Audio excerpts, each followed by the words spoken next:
میرا نام گگلوز دیوانی ہے اور میں ایک فیشن ڈیزائنر ہوں۔ خوبصورت اور دلکش دکھائی دینا ایک بنیادی انسانی خواہش ہے۔ خوبصورتی ایک جسمانی صفت ہے جس کے ہونے نہ ہونے میں آپ کا کوئی دوش نہیں ہے۔ آپ زیادہ سے زیادہ اللہ تعالیٰ سے شکوہ کر سکتے ہیں کہ آپ کو بر اعظم افریقہ میں ہی کیوں نہ پیدا کیا، یا اپنے ماں باپ سے گلہ کر سکتے ہیں کہ کائنات کو آپ کی صورت میں تحفہ عطا کرنے کے منصوبے پر عمل درآمد کرنے سے پہلے ایک دوسرے کی شکل و صورت کا تنقیدی جائزہ ہی کیوں نہ لیا۔ دوسری جانب دلکشی کا آپ کی شکل و صورت اور جسمانی ساخت سے کوئی تعلق نہیں ہے۔ آپ کا دریائی بھینسے کی مانند دبلا پتلا ہونا یا سارس کی مانند نرم و گداز بدن کا مالک ہونا بھی آپ کو دلکش، دل نشیں اور دل فریب بننے سے نہیں روک سکتا۔ اس کی بنیادی وجہ میں ہوں۔ میں وہ شخص ہوں جو آپ کے قد و کاٹ، جسمانی بناوٹ اور نئے نقشے کے باوجود آپ کو حسین و جمیل اور وجیح و شکیل کہلوانے کا حق دلوا سکتا ہے۔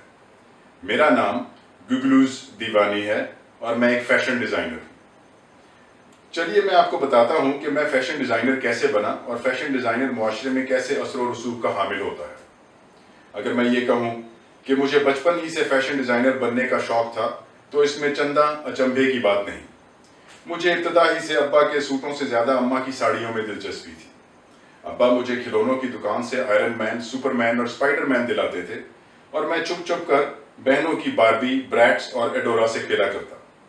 اس وقت میرا دل چکنا چور ہو جاتا جب میں باربی کی چست پتلون دی ہلک کو پہنانے کی کوشش میں ناکام ہو جاتا۔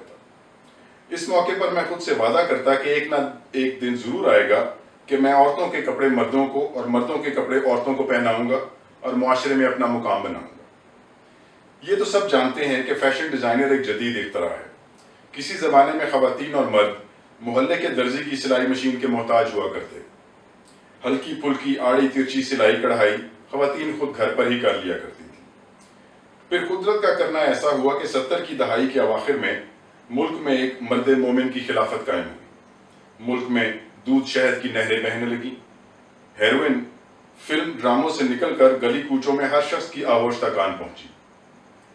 حرام حلال میں تفریق اتنی واضح ہوئی کہ حلال صرف کتابوں اور قوانین میں رہ گیا۔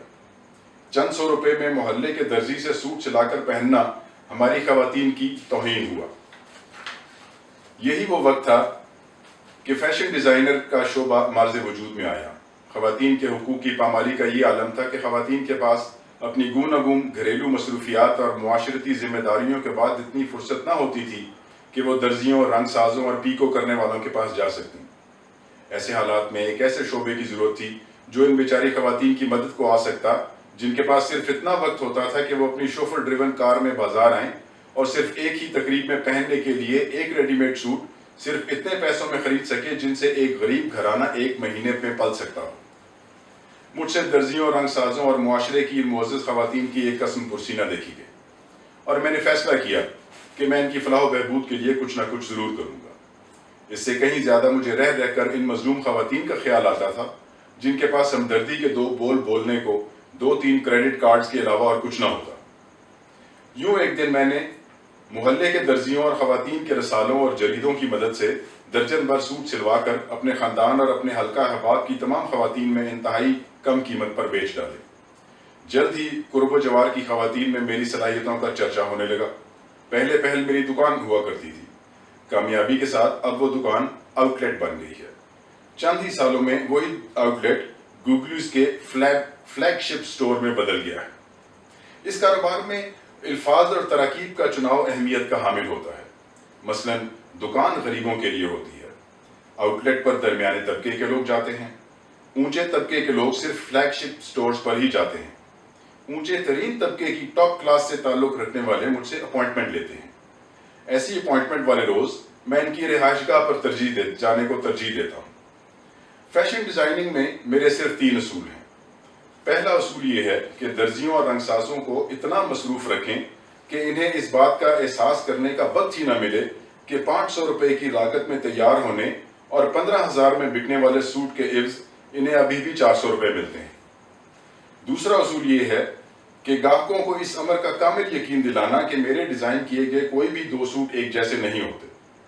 اگرچہ یہ انفرادیت ایک سوٹ میں ایک بٹن تو دوسرے میں 2، یا ایک سوٹ میں ایک سلائی تو دوسرے میں 2 سلائیوں تک محدود ہوتی ہے، لیکن یقین مانیے جدید ترین ماڈل کی آؤڈی اور لینڈ کروزر سے اترنے والی خاتون کو بٹنوں، سلائیوں اور رنگوں سے کہیں زیادہ اس اطمینان اور سکون کی فکر لاحق ہوتی ہے کہ وہ ایک سوٹ کی اتنی قیمت ادا کر رہی ہیں جس سے ایک چھوٹے موٹے اسکول کی ایک کلاس کے سب بچوں کی یونیفارم تیار ہو سکتی ہے۔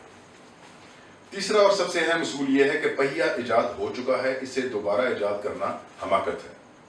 اسی طرح نئے فیشن تخلیق کرنے میں مغز ماری کرنا بھی حماقت ہے۔ یاد رکھیں، آج کا فیشن وہی ہے جو 20 سال کا فیشن تھا۔ 20 سال پہلے کے کسی بھی ڈیزائن کے ساتھ کلاسک اور ریٹرو کا ٹیگ لگا دے اور خواتین یہ بھول جائیں گی کہ ان کی نانی اماں جوانی میں یہی پہنا کرتی تھی۔ فیشن کی دنیا کے اسرار و رموز سے آگاہ لوگ جانتے ہیں کہ فیشن کے دو اہم ترین شاخیں ہیں، اوت کوتور اور پریت آ پورٹر۔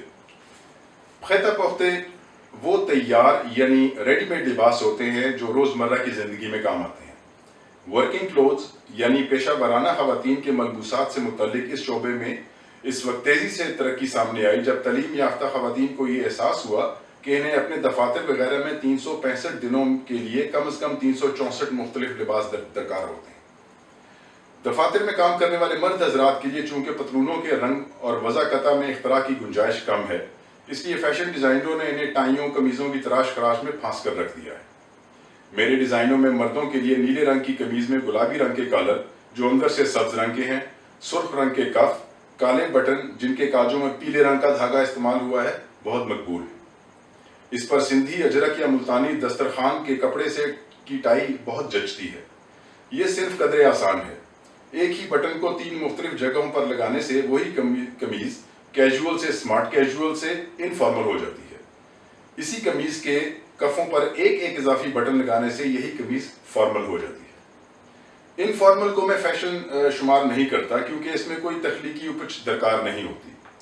سوت کی ایک بنیان کو کھٹے میٹھے رنگ میں رنگ دیں اور اس پر انگریزی کے چند حروف چھپوا دیں اور ایک عدد فیشنیبل ٹی شرٹ تیار ہوتی ہے۔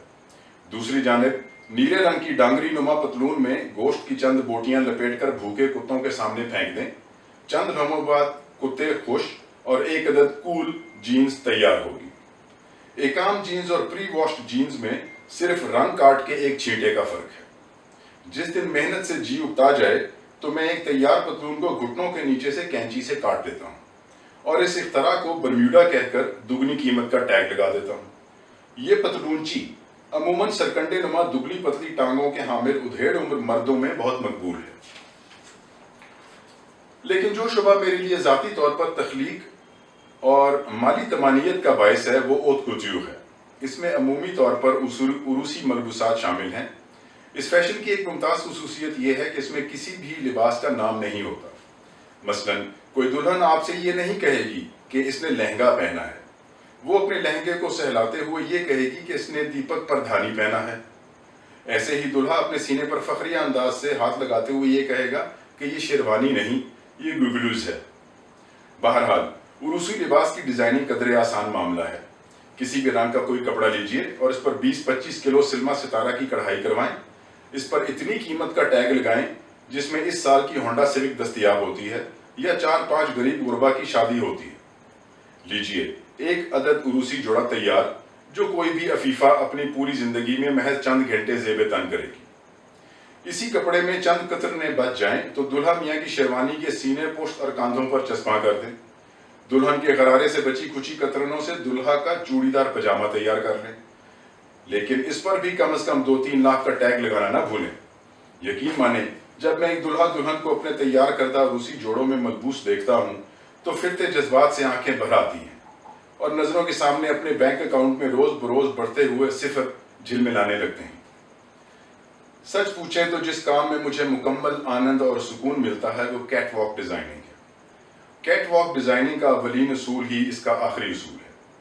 خواتین اور مرد ماڈلوں کو جتنا حماقت انگیز اور مضحکہ خیز انداز میں ملبوس کر سکتے ہیں، ڈیزائنر کی کامیابی اور شہرت کے لیے اتنا ہی بہتر ہے۔ یہی وہ وقت ہے جب آپ مرد کو عورت اور عورت کو مرد کے لباس میں پیش کر سکتے ہیں اور حاضرین سے داد تحسین پا سکتے ہیں۔ مجھے یاد ہے کہ گزشتہ سیزن میں میری کامیاب ترین کلیکشن وہ تھی جس میں نے خواتین کو دھوتیاں اور پگڑیاں پہنائیں اور مردوں کو گوٹا کناری سے آراستہ باریک دوپٹوں سے بنی قمیضیں اور کلائیوں میں گیندے کے پھولوں کے گجرے سجائے۔ اگرچہ خواتین کی چولی اور گھاگرے کے درمیان چند انچوں کا آنکھ مچولی کرتا حسن اپنی جگہ دلفریب دکھائی دیتا ہے، لیکن جو سحر و فسوں ایک کڑیل تنومند نوجوان کی بالوں بھری چھاتی کے گرد لپٹے ململ کے دوپٹے سے ظہور پذیر ہوتا ہے، وہ دیکھنے سے تعلق رکھتا ہے۔ یقین مانے کیا حسین سما بندھا تھا۔ ناظرین اچنبھے میں رہے کہ ماڈل آ رہا ہے یا آ رہی ہے۔ پہلے عروسی لباس صرف شادی کی تقاریب کے لیے فروخت ہوتے تھے۔ اب عروسی لباس کے گاہکوں میں مارننگ شوز کی میزبان خواتین اور مذہبی پروگراموں کے میزبان علماء دین بھی جوک در جوک شامل ہوتے ہیں۔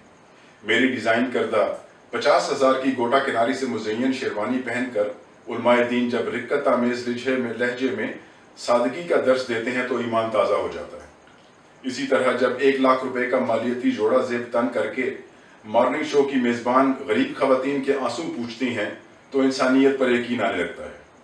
یہ بھی ایک طرح کا صدقہ جاریہ ہے، کیونکہ معاہدے کے تحت میرے کپڑے پہننے والے ان میزبانوں کو پروگرام کے دوران میرے نام کا ذکر کرنا لازم ہے، جس کے نتیجے میں مزید نئے گاہک میری دکان کا رخ کرتے ہیں۔ بہرحال اللہ تعالیٰ کا بہت کرم ہے کہ جب تک اس ملک میں خالی کھوپڑیوں، بھرے پورے بٹووں اور مغربی اور بھارتی ثقافت کے شیدائی موجود ہیں، میری روزی روٹی چلتی رہے گی۔